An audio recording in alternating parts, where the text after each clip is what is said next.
Hello, everyone, and welcome to another episode of Rick's Thoughts. Now, today we will continue about saving money.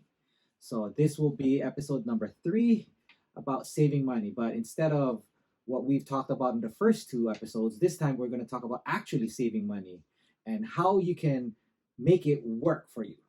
So, instead of you trying to get another side hustle to try and earn more money, which you should be considering, let's just say that you are only going to be working for one job and you have this one paycheck and you need to figure out a way how to make it work, how you can save money, but at the same time, not live like a hermit or be struggling because you are pinching every single penny. So, in order to do that, you need to automate everything. And what do I mean by automating everything? So I'll explain in a moment. So first is you have to look at you get a check, and when you get your check, a lot of times what we always do is we look at it, it's like, okay, let's try and pay all our bills and then spend, right?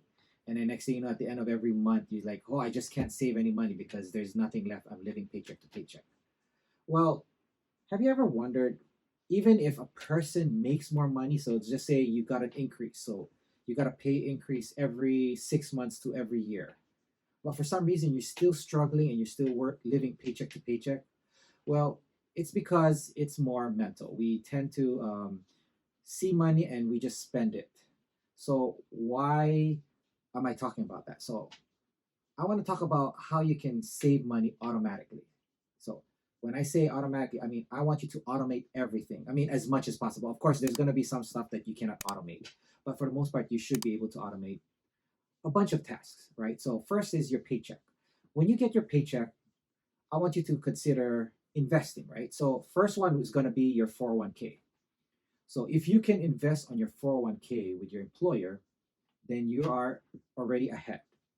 So some people might say, I don't have enough to afford to put into a 401k. So I mean, if it's that bad that you cannot survive if you take out any cash, try and investing, even if it's just $25 or $50, something small, and you just do that like for every month. So like $50 a month. I mean, I know it might be a struggle for some, but if you try and do that, remember now, 401k is tax deferred. So in other words, they take it out before you pay taxes. So say for example you make $1,000 a month. I mean, I know you might be making more than that, but let's just say I just want to make it simple. So $1,000 a month, and you take out $50 for your 401k. Now, when when you pay for your taxes, you're not going to be paying taxes for $1,000. You're only going to be paying taxes for $950.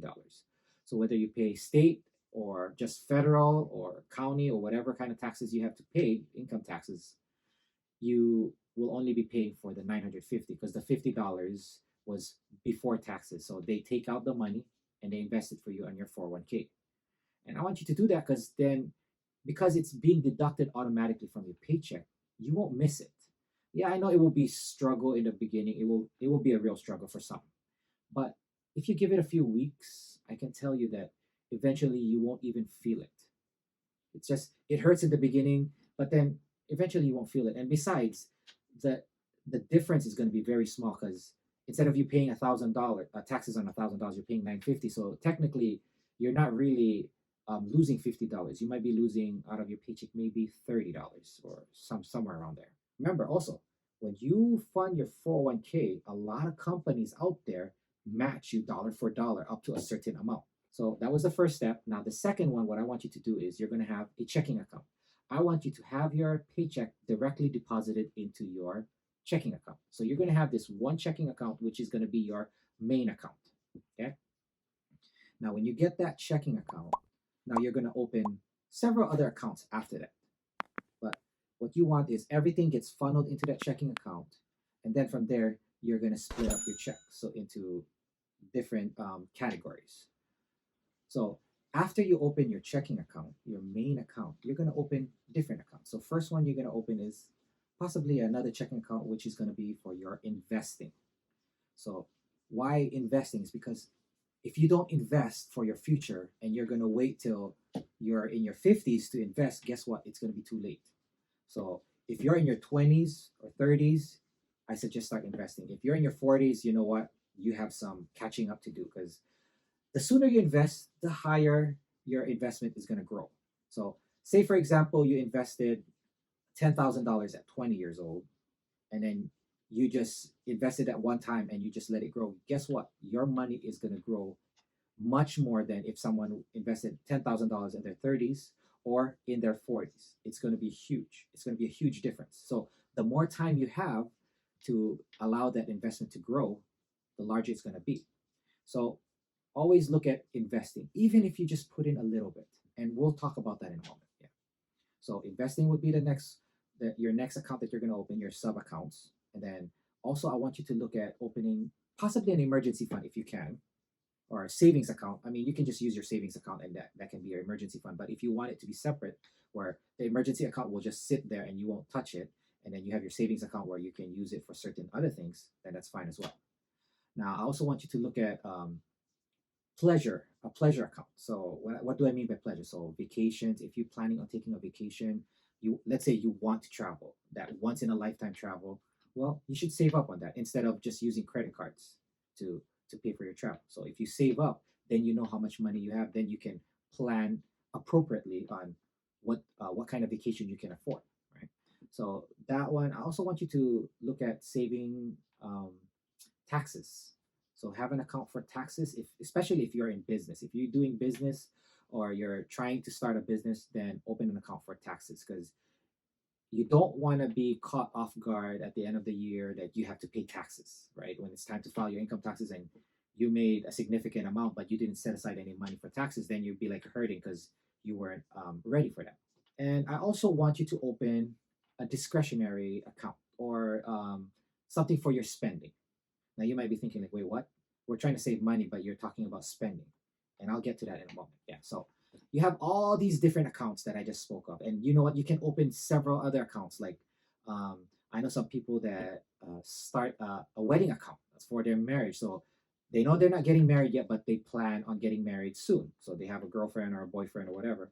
And they want to put in like $20 every week or a month, every month, or $50 a month into this wedding account, and they just let it grow. And the next thing you know, when it's time for them to get married, at least they have money set aside for their wedding.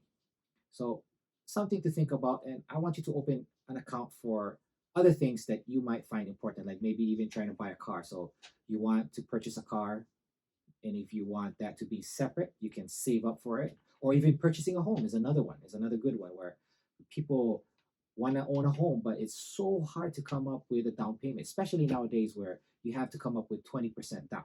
So now we have all these accounts set up. Now, what are we going to do? So first thing I want you to do is when you get that paycheck, you get your check, I want you to start dividing everything. So approximately 50% of our check is usually used for, actually maybe even 60 to 65%, depending on your situation. But it's usually used for housing. So whether you pay a mortgage or you pay rent, that's the big chunk of it. But also you want to include utilities. So, but I want you to try and see if you can be at the 50% mark. So, in other words, if your mortgage or your rent for your home is taking up more than 60% of your check, maybe it's time to look at ways to cut down, whether you're going to have a roommate to help you pay for some of that expenses or move someplace else where it's a little bit cheaper. Now, the next thing I want you to look at is your investments. Now, with your investments, we already started with the 401k, right? But I also want you to set aside some more money for investing because even though 401k is helping you, you're already starting to build. I want you to set aside more money because I want you to be able to invest in other things that come your way. So 401k is just should be only one part of your investments.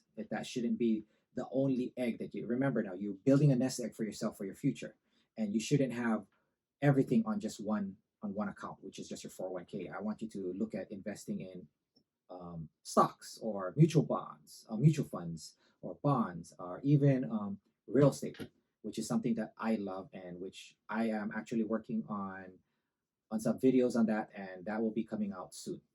So I want you to look at that and say, put aside about 10% if you can. Now, if 10% is too much because you cannot afford that, then start with something, even if it's just 1% of your check. So if you're making $1,000, so even if it's only $10 you're putting aside into that account, your investing account, you're doing good. You're getting ahead. You're helping yourself. You're taking care of yourself, right? So make sure that you're funding that investment account, and just don't worry about it. You just let it grow. As soon as it hits a certain amount, then you can start looking at investing on things. And then maybe then, because you're getting so comfortable, you might even want to grow that account. So instead of it being 1%, you might want to go to 2% or 3% or 5% or even 10%. Now, the next one I want you to work on is your savings. So your savings goal. So this is the one I was talking about, where you have a savings account, your emergency fund, and all that stuff. They should come up to about approximately 10% of your check as well.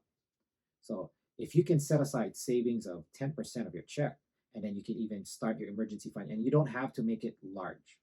So 3 months of your income. So if you're making, say for example, again, I mean, I'm just doing this for simple numbers, is $1,000 a month, then you want to fund your emergency fund to about 3,000. Now I'm not saying to dump all your money into your emergency fund first. So just put a little bit, let it grow, 1%, 2% of your check into your emergency fund, and just let it grow slowly. And once you hit that number, you don't even have to fund it anymore. You can stop funding your emergency fund, and you can concentrate on other things. Maybe you can even transfer that to your investment.